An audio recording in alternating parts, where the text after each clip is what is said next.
there is a movement. Housing is so expensive. Renting is so expensive. So where a lot of folks were doing what is known as ADUs or tiny homes. So it's been very good as far as providing extra income, pay down mortgage. You know, my son's older and he may utilize it also. I rented this out for $2,500 a month. How many ADUs now people can build in one property? It's very easy to get 2, 3, 4 ADUs. Do the homeowners need to live there if they're building ADU? That's sort of a longer answer. Many people don't want it. It's adding to the density of our neighborhoods, which a lot of people don't like. It's adding to the parking problems, which we don't like. ADUs have become, in some areas of our city, a very unwanted guest. Now there is a lot of people building ADUs. From the numbers we have, there's about 30,000 permits a year now issued for ADUs.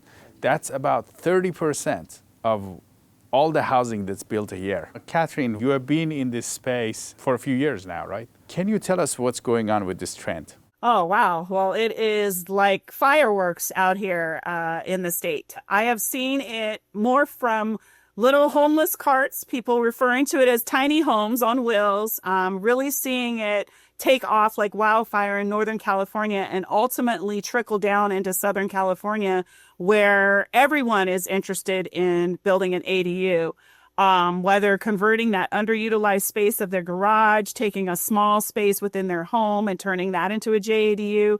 Everyone is interested in figuring out ways to either monetize, where they're increasing income coming into their home to help offset monthly expenses, and or they're looking to house loved ones or their adult children and ultimately create that legacy within the parcel of land that they own.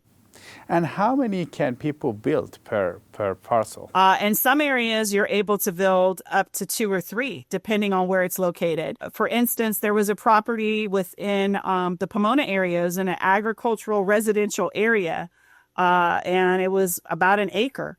They were able to do 3 ADUs. You say, wow, 3 ADUs? Yes. They were able to do an attached ADU, okay? They were actually able to do a detached ADU, which is up to 1,200 square feet. That could be 3 bedrooms, 3 baths. And then they were able to convert a smaller space, like a laundry room that's attached to the house, into a junior ADU. And that can run the size of 150 to 500 square feet. And is it easy to get the permitting? It varies. And that's the unfortunate aspect of it. It's more costly in some counties versus other counties. It takes longer in one county versus the other. You say, well, why does it take longer? Each city or each county has their way of doing business. And so some of them may not have the staffing, so they use consultants that kind of run on their own time, and that may create delays. I'm not going to throw out any particular counties, but there are various counties that have various loops and jumps that people have to take in order to be successful in getting their permits. I started my ADU back in 2019, and I had just been looking and seeing in the news that ADUs were becoming very popular, and so I decided to investigate the possibility of turning my garage, that used to be a detached garage, into an ADU. I researched a little bit with the city, the fees, the costs, and from there it was just a matter of getting the permits. That took a few months, 2-3 months, and then the total build time took around, I'd say around 8 months, 7-8 months. It wasn't too bad. It wasn't too much difficulty in getting everything accomplished. I funded it with cash and a refinance after I got cash out on a refinance, and obviously the rates were really low in 2019, so it was just kind of just a good time to do it. And so this is the ADU. Obviously this is the living room and kitchen area over here.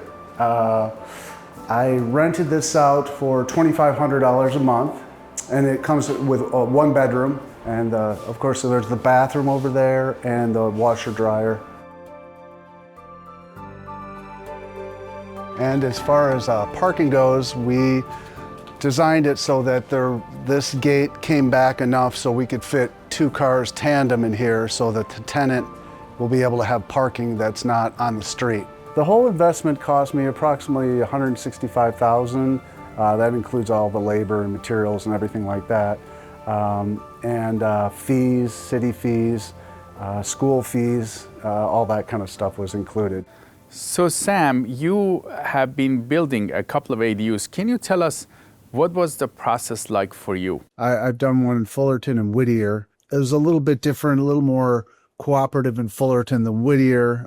Whittier had some, they didn't like ADUs to begin with, and you have some pushback from some of the cities when you start. It seems like you go from city to city, and it's just night and day depending on what city you're going to. A lot of them too have pre-approved plans, which is nice. They're like, okay, well then you don't even have to necessarily go through as much approval process if the cities have pre-approved plans too. And Sam, you're not a developer, right? You just got into this to... No, I just got into this. It started out as just a regular homeowner, and I'm like, well, this is, it bring a little more income as a homeowner. I'd say it probably equates to maybe 40% of the mortgage just on the detached rental. And then now that tenant is moving out and my son's moving in, that helps them with the younger generation to have housing too. So I guess you could look at it either way. You could either look at it as a rental supplement for yourself, or possibly if you have kids, grandkids, whatever, who need affordable housing. Are you planning to build more in the future? Yes. In fact, there's one project we're working on. There's one main house and a studio, and we're going to add two ADUs, one on top of each other. And then there will be a main house, a studio, and then two ADUs. So it'll be a fourplex. The number of permits for ADUs is about 30,000 permits per year now. The whole total number of construction permits in California for homes is 110,000 a year. Now it's almost 25% of new permits given out are in ADUs. Do you see this boom happening in your space? You're building ADUs, right? Correct. So back in 2020, when the ADU law passed, I had my own personal rental property, and I built an ADU in the back.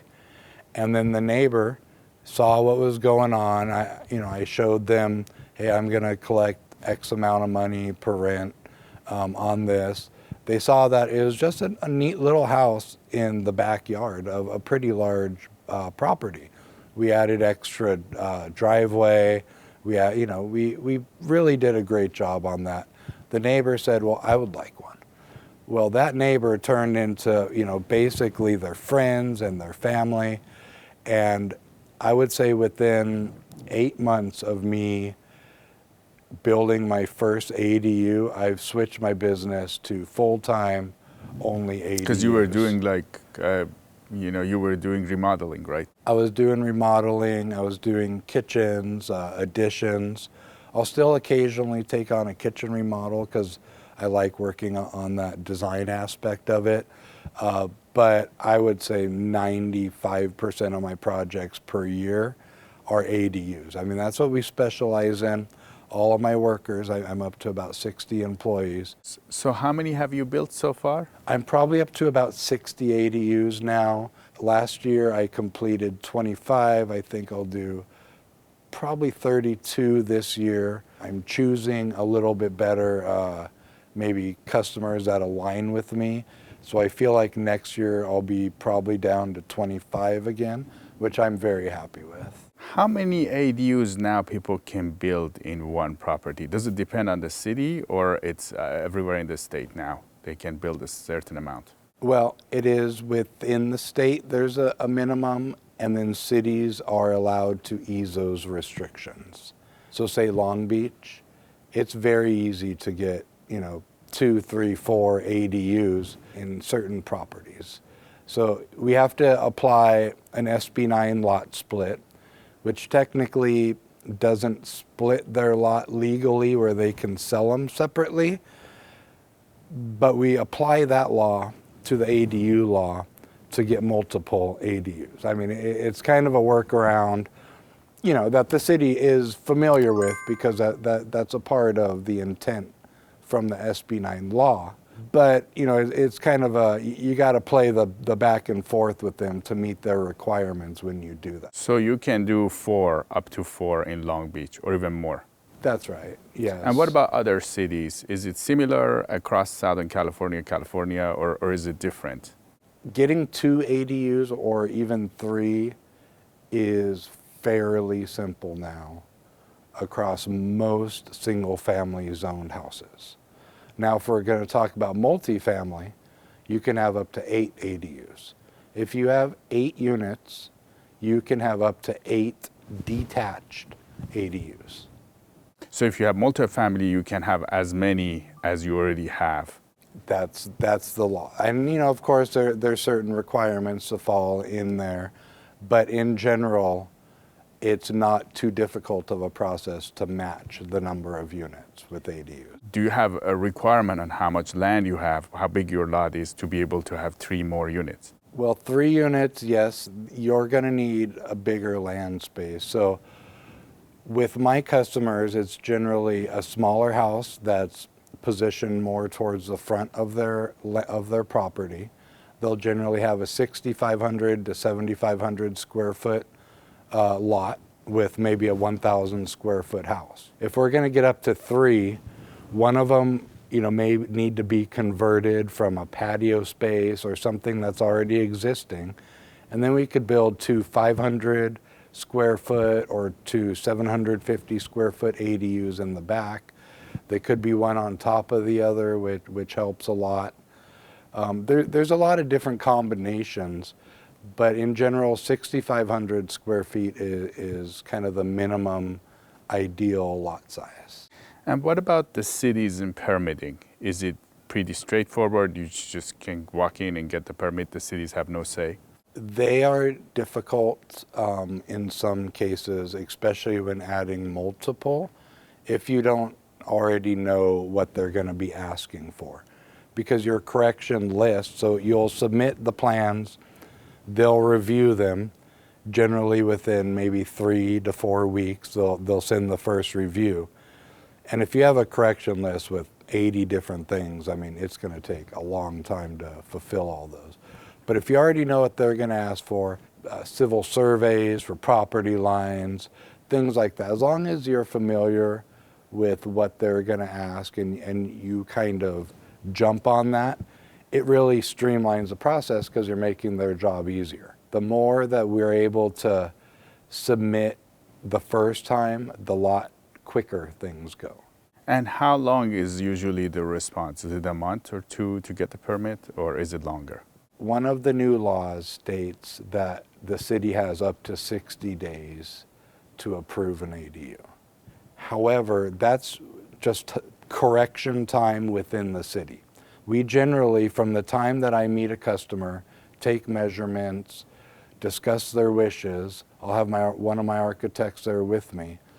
It will generally take between 30 to 60 days to submit a full package, depending on the engineering that's required for that process. And how long does it take to build them? Generally, the construction time will equal the permitting time. So I ask my customers to give me a full year from start to finish, which is my average time. Do the homeowners need to live there if they're building ADU or no? In general, no. By right, you're allowed to have an ADU and a junior ADU. A junior ADU is up to 500 square feet, where 350 square feet of that is converted from existing space. Many cities require that for you to have a junior ADU that you do live there. Some of the laws that have been proposed, which I do not believe have passed yet, is excluding that junior ADU owner occupancy requirement.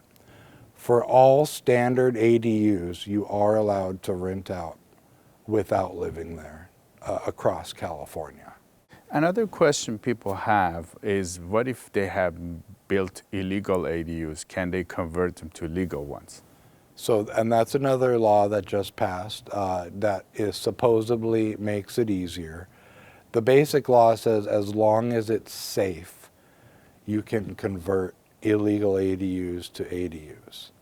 Now, how much each city is going to take that? So, for instance, how do you see the electrical behind the wall? Like, how do I know if it's safe what that electrician had done? You know, you're probably going to have to open up the walls, which could just be drywall repair. But if it was built a long time ago, now once you open it up, you know, it's not going to be up to code.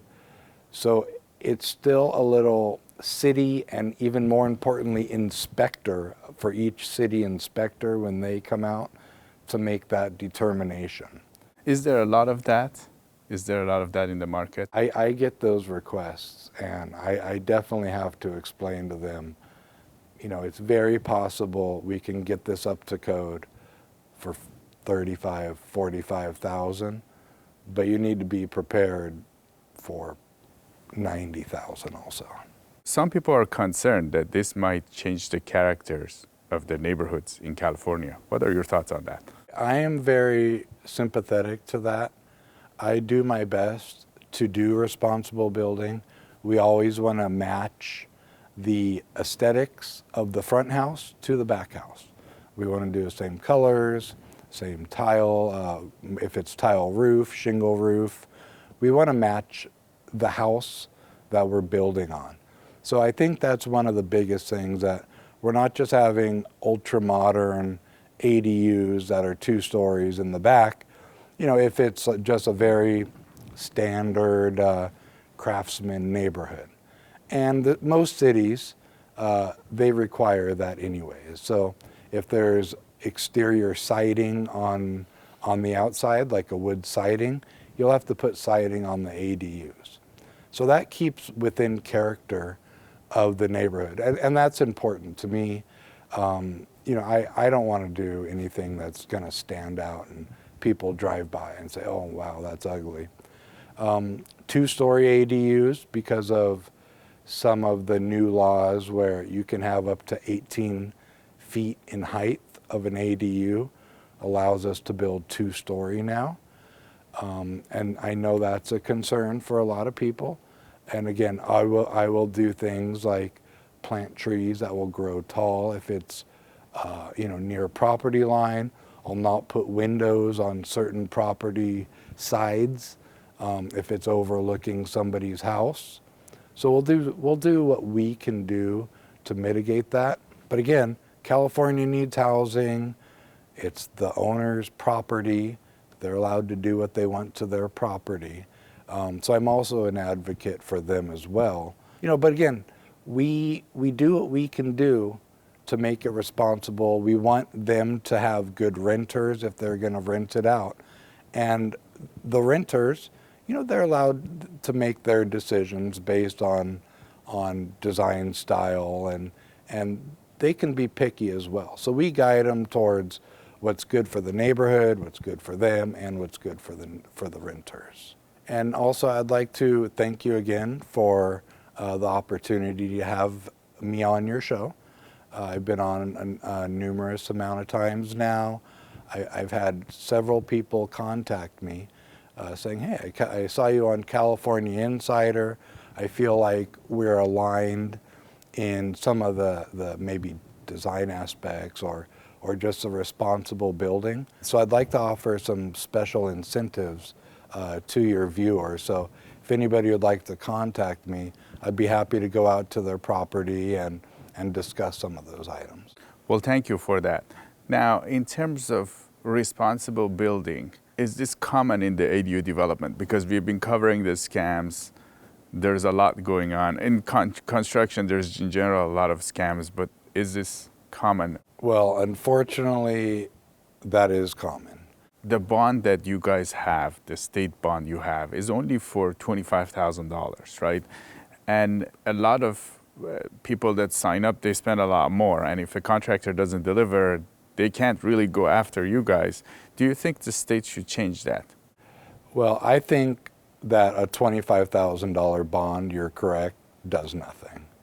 I mean, I have been called on certain, where I would go out and I would quote somebody, and they would say, hey, I can't pass this up. It's $40,000 cheaper. I'll get a call halfway through. I haven't heard from the guy in 5 months. What can I do? Unfortunately, if they're not licensed, there's not a lot you can do. You can sue them personally, but there's so many ways. You'll probably never get the money back. A real company, a real ADU company that has a reputation, you plan on being in business next year. You're not going to give up your license and everything over one project. So unfortunately, it happens. I mean, it still happens where people get cheated.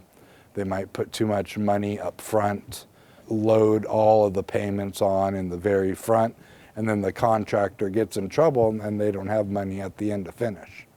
And unfortunately, that's part of it.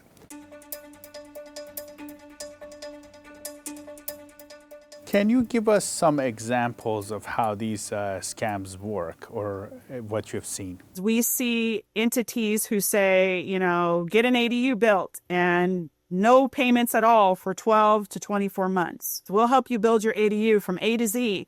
We give you the plans, the permits, and the contractors. And so they really sell it well. They put a nice positioned person on screen, sometimes AI, which a lot of people don't know that.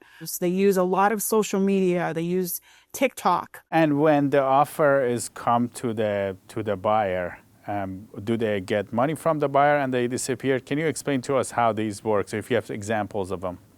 You would be so surprised how quickly people are willing to write a $300,000 check or a $100,000 check. And all they see is the shiny ADU at the end of the computer screen. In many instances, these organizations aren't even coming to the homeowner's location. They're doing a Zoom call.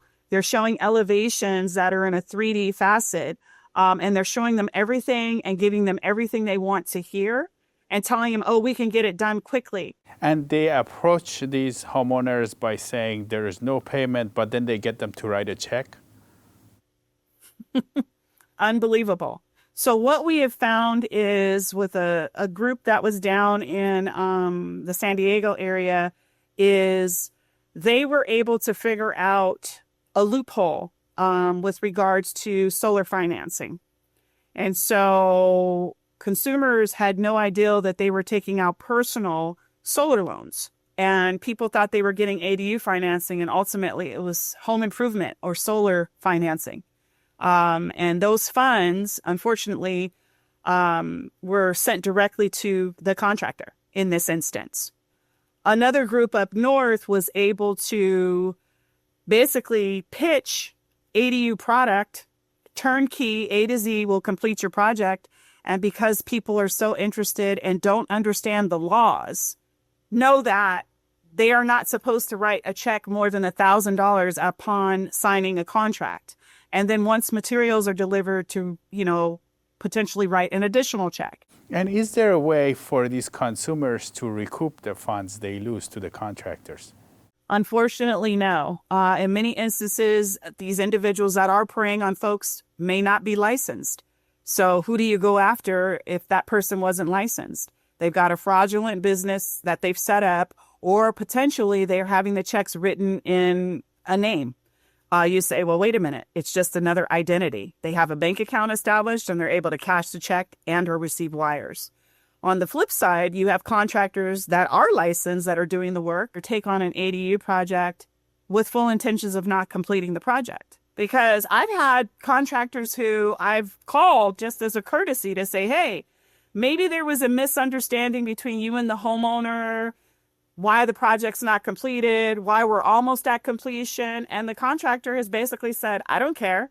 I'll get a complaint. I'll turn in some documents and I'll move on. And that's kind of the attitude. Very cocky. So someone who's been in the space the last 3 or 4 years, seeing many of the same patterns, we have suggested that there be some changes. And we definitely ask homeowners to take it slow when you are looking or considering to do an ADU.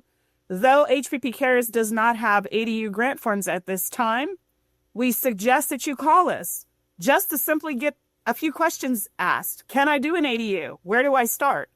And our organization, like many other HUD housing counseling agencies that have an ADU department, will be happy to assist you free of charge. That's excellent. Now, Catherine, where do you think this trend is going from here? What's next for this ADU boom in California? I've seen it grow tremendously, and a lot of people get educated. A lot of people are able to be successful in the process. This is a space where either we get it right or we don't. It's a way to carve out affordable housing. The new bill is in place where you can actually sell the ADU. There's so many options, and we have the space. It's just figuring out how to make it work. So if you say, Catherine, what is your role in this? I'm trying to protect it with all my might. That's why when we do see scams and things of that nature, we try to get ahead of it.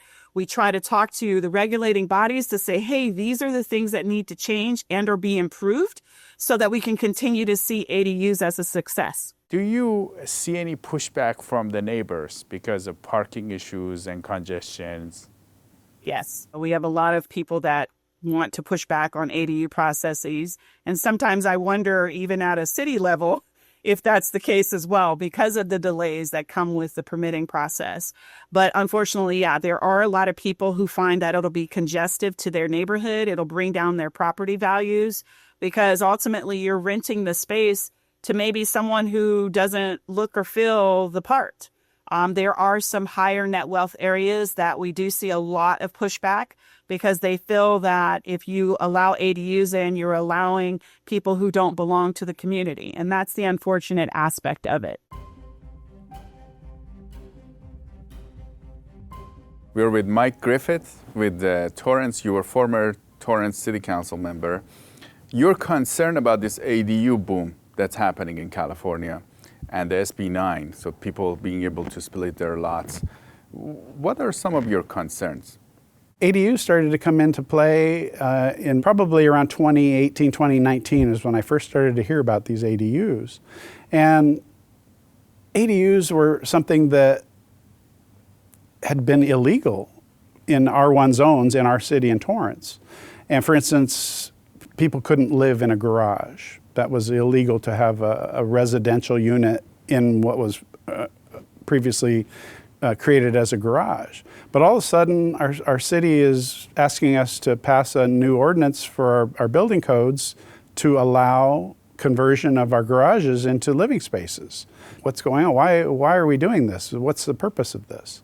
And the staff would share with us that this is being done because of state laws that were being passed, mandating that we do this in an effort to try to provide additional housing.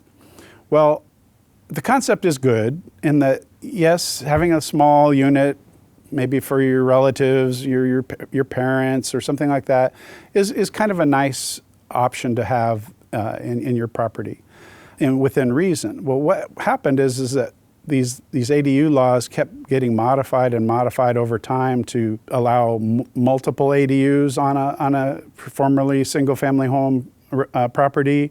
It would start eliminating requirements for any parking, where you're adding residential unit, but there's no place for those people to park their cars. And so the streets became filled with cars to park there, and people would sometimes have to drive 15, 20 minutes to find a parking space to be able to go to their home. The other thing that's happening now with ADUs that's allowed by these laws, which the public is not being told about these laws coming from the state of California. They're just thinking the city is implementing these new regulations, and so people come and yell and scream at the city council.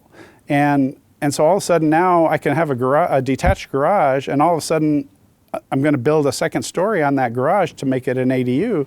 And now all of a sudden I have this looming building over my neighbor's property looking into their yard and taking away what at one time was a nice private backyard. And a lot of people bought into these neighborhoods because they liked having a yard. They liked having the privacy of that. And they thought that they were buying into a community that was going to protect them from that type of intrusion. Well, no longer are those protections in place because now, by right, people can build these ADUs in their backyards and they can tower over your neighbor's property. people can now build an ADU that will block someone's view, where we as a city, we had developed over many years laws to protect our views for those houses so that the value that you had in your home with your view was not taken away by somebody who was going to build a structure in front of you and take away your view. And that could add hundreds of thousands of dollars to the value of your home. And if someone builds in front of you, you lose that, and you lose that value all in an instant, and it's permanent. Obviously, once that house is built, it's there forever. And so these ADU laws now bypass our laws about view protection. And we just had a situation like this happen in our city, in Torrance, where a person wanted to tear down their old house, build a new house, and then add an ADU on top of it.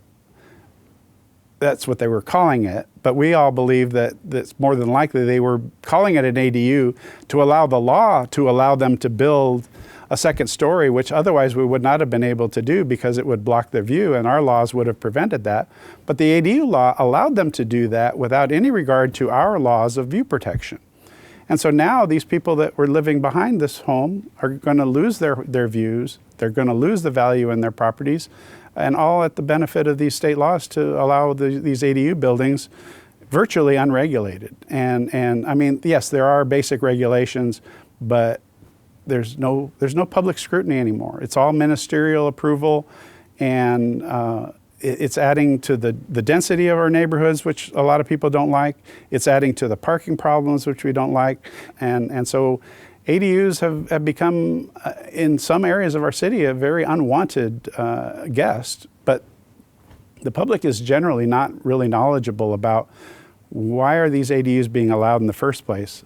I bought my house thinking I was an R1 zone, that there was only one residential unit allowed there. And that's true for me. When I bought my house in the 1980s, I bought intentionally to be in an R1 zone neighborhood so that I knew I would be in a relatively low density community. If I wanted to live in a higher density community, I could have chosen to live somewhere else. But I intentionally wanted to be in a low density community. That's what I grew up in, that's what I like, that's what I felt was important to me. Even though I would have to pay more for it, and maybe have a lesser home, I wanted those features of what R1 zoning used to provide, and now the state seems to be taking away from us. What about the city infrastructure, like sewage and water? Are those things that big of a deal, or it can handle what? Well, along with these laws, there's no provision for upgrading any infrastructure. And when you talk about infrastructure, people initially just think of, sewer, water, power. But it goes well beyond that. It goes to streets, it goes to public safety, your fire and police services, it goes to schools. All of those factors now, as you increase the density in a community that wasn't designed for that density originally, all those things become impacted. Yes, if you only add 1 or 2 ADUs here and there, it's not going to have an impact. But as the popularity of ADUs is growing and seems to be growing at a very rapid pace, eventually that's going to create some issues where our infrastructure is not supportive of the density that's being built into those communities. We're going to have problems with sewage. We're going to have problems with providing enough water. Electricity in California is already a challenge, and to require more and more electricity draw into our communities for these additional residents. Where's this power coming from? The infrastructure piece, it's not critical today. People keep thinking, well, it's not going to cause a problem. And examples of the initial rounds of these types of projects haven't really had a huge impact on infrastructure. But nonetheless, the city is going to have to address it at some point when the density gets to a point where it's exceeding what the neighborhoods were designed to handle. When these neighborhoods were designed in the 50s, 60s, and 70s, they were designed for single-family residential. And to now change those to be higher density than what they were designed for. And add to that the state mandates of, we want to keep our storm drains clean, so we have to do street sweeping, and people have to move their cars and get the curbs cleared so that they can get the street sweepers. It's a compounding problem that's making life more complicated and difficult for the people that wanted to live in a nice, peaceful community.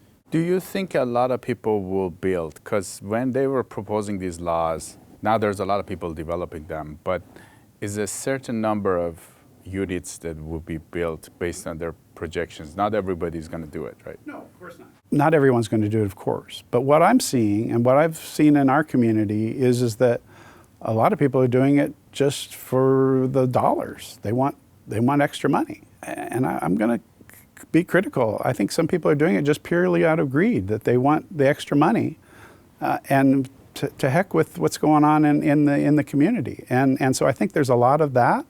But there's also people doing it for the right reasons. They wanted to have their parents move in nearby with them so that as they grow old, they can have a place nearby and be able to take care of them. Or their kids have a place that they can stay and be close. So there's both sides of it. There's the greed factor and there's also the need factor. Mike Griffiths, former city council member of Torrance. It was great to have you on California. That was my pleasure. Thank you so much. I really enjoyed talking. As we've been covering the trend of ADUs in California, Dennis Robinson and Custom ADU Builder has decided to sponsor the show by offering you some incentives if you decide to build ADUs and build it through them, and compensate California Insider to help us grow the show. California Insider doesn't have a position on ADUs, but if you decide to build one, we endorse building them responsibly, making sure you care about the community, care about the parking, and the people around you. Let us know what your thoughts are on the trend of ADU and the growth of ADUs in California. You can email me at siamak@californiainsider.com or comment. We read all of your emails and comments. This is Siamak Korami with California Insider. We will see you next time.